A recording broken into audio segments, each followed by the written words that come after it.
आप लोगों को मेरा सभी दर्शकों को नमस्कार। आज उसी में जैसे मैंने इसके पहले का जो वीडियो लिया था जिसमें मैंने 1 4 7 10 के बारे में बताया था कि 1 4 7 10 जो है ये केंद्र के घर है और इनका प्रभाव जो है मनुष्य के जीवन पे हमेशा बना रहता है।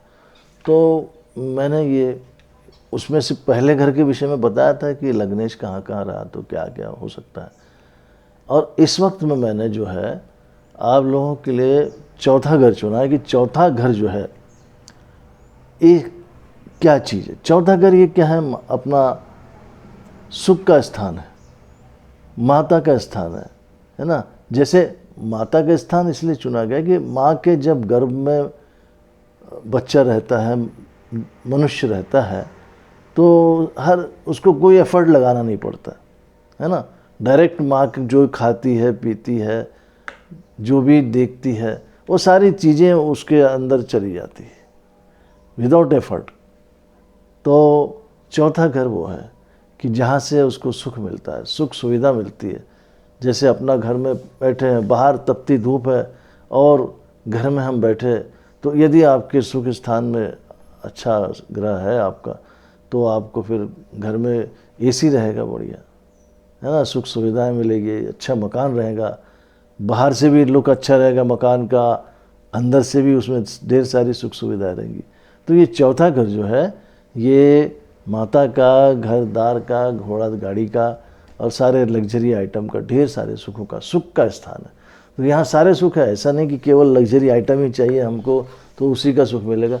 हमको यहाँ पर चाहिए कि बच्चों का भी सुख है, परिवार का सुख है, वाहन है, घर है, ये है वो, ये सारी चीज़ों का सुख है, कामयाबी का, सक्सेस का भी सुख है वहाँ पर। तो ये जो है चौथा घर। अब मान लीजिए कि लग्न का जो लग्न स्वामी है वो चौथे घर में बैठ गया। फॉर एग्जाम्पल जैसे मैं बताता हूँ कि अमिताभ बच्चन की कुंडली में उनकी कुंभ लग्न की कुंडली बनती है, उसका स्वामी है शनि, और वो शनि जो है उनके चौथे भाव में बैठा है। तो भले ही उनको समय लगा फिल्म इंडस्ट्री में आने के लिए, लेकिन वो आए तो काफ़ी उन्होंने उसमें चीज़ें हासिल की। और जैसे कि चौथे घर में उनका लग्नेश बैठ गया तो सारे सुख उनको मिले। बाकी जो चीज़ें हैं दूसरे ग्रह के कारण मिले, जैसे कि लीवर का प्रॉब्लम है या कहीं चोट लग गई या कुछ है। मंगल भी है 8वें घर में बैठा हुआ, तो ये चीज़ें अलग है। लेकिन मैं आज चौथे घर के विषय में आपसे बात कर रहा हूँ कि चौथा घर जो है, यदि चौथे घर में मैंने पहले बताया था कि लग्नेश अगर बैठ जाए तो सुख मिलता है, तो वैसे चौथा घर जो है वो सुख का है। वहाँ पर जैसे वीनस बैठ गया, शुक्र बैठ गया, तो वो भी अच्छा काम करता है। और उसी प्रकार जो चौथा घर है उसका स्वामी जो है वो भी अच्छे प्लेसमेंट होना चाहिए। तो बात कैसे है कि अभी मान लीजिए कि अमिताभ बच्चन की कुंडली है, इसके अंदर पे चौथे घर का मालिक भी शुक्र है और भाग्य स्थान का मालिक भी शुक्र है, और ये जाकर के 8वें घर में बैठ गया शुक्र, और वहाँ जाके अस्त हो गया। तो भाग्यश तो अस्त हो गया, ठीक है, लेकिन बात कैसी है कि जो जिस राशि में हुआ है, भाव तो 8वां है, लेकिन जिस राशि में हुआ है वो मूल त्रिकोण राशि है, कन्या राशि में हुआ है। तो उसका भी एडवांटेज उसको मिला कि सुखेश जो है वो 8वें में है, अस्त अवस्था में है, लेकिन उसको एक्टिव करने पर भी उनको ढेर सारी, उनके पास अच्छी अच्छी गाड़ियाँ हैं, कार है, ये है वो है। ऐसे ही जैसे मान लीजिए कि कर्क लग्न की कुंडली है, और कर्क लग्न की कुंडली में यदि चंद्रमा जो है लग्नेश है कर्क लग्न का, और वो चौथे भाव में बैठ जाता है, तो काफ़ी सुख सुविधाएं मिलती हैं।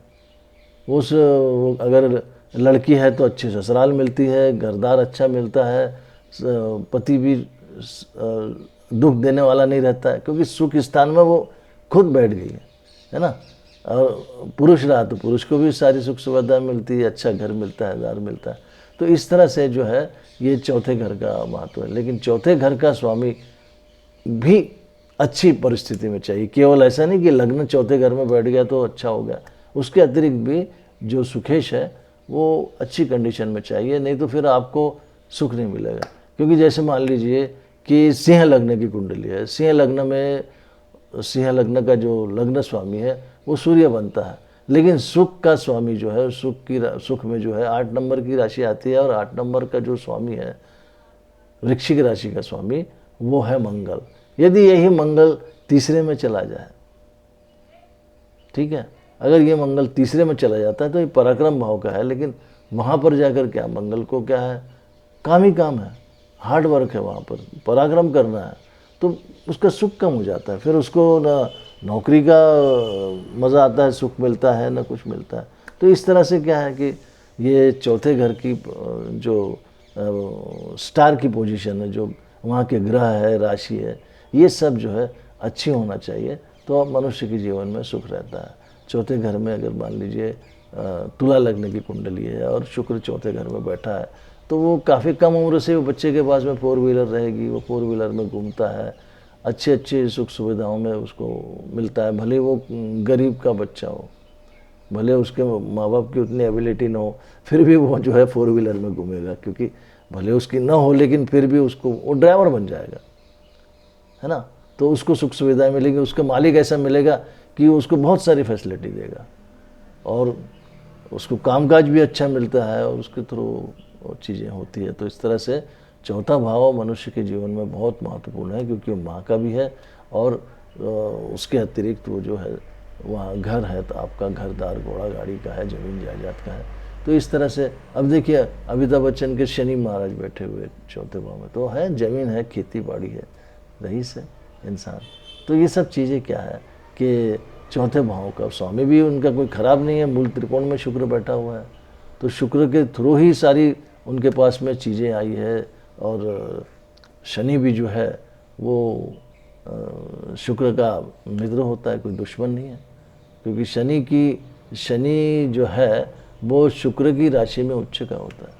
तो वृषभ राशि का, वृषभ में उच्च का नहीं होता, तुला में होता है, लेकिन वृषभ राशि में शनि बैठा है, तो इस तरह से उनका भी जो फल है अच्छा उनको शनि ने दिया है। लेकिन शनि की महादशा में, क्योंकि शनि का जहाँ बैठता है वहाँ तो देता है सब सुख सुविधा है, लेकिन वहाँ से देखता है तो जहाँ जहाँ देखेगा वहाँ थोड़ा सा डिस्ट्रॉय करता है।